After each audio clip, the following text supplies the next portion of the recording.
Welcome back to Top 5 Repairs. Today's topic, I'm going to show you guys how to fix P0480 fan 1 control circuit code.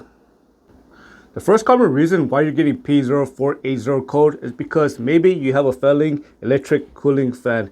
For example, when that electric cooling fan starts to fail, it is possible that the blade might start to spin slower like this.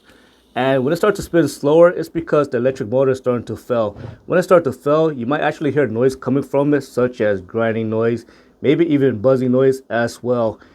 And if the electric motor fails completely, you might smell something burning coming from it. What you want to do is you want to disconnect the connector on the electric fan, and you want to spin it slowly, and you want to make sure that it is not wobbling. You want to make sure that it is spinning freely, and so on.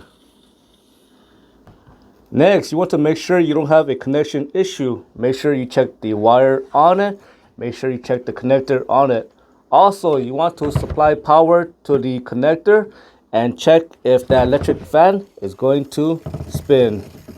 And of course, if you supply power to it and the electric fan is not spinning, then that's how you know you're going to have a bad electric cooling fan. If you notice the electric cooling fan is not turning on, then next check for a bad cooling fan relay.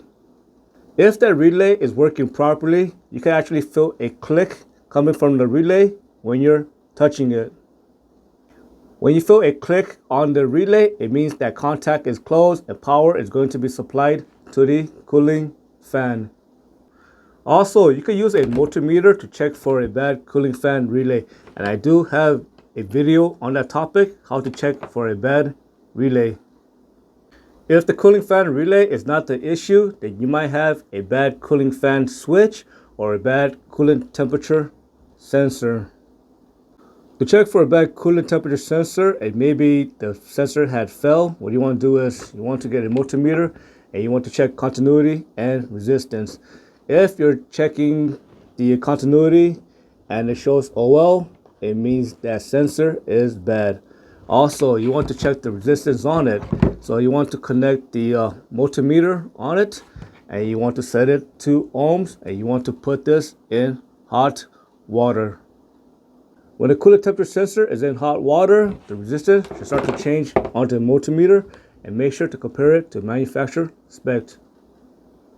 If you drive a Jeep or a Chrysler or a Dodge, then you might have a bad TIPM, which means totally integrated power module. I hope you found this lesson useful. As always, thank you for watching and subscribe to Top 5 Auto Repairs.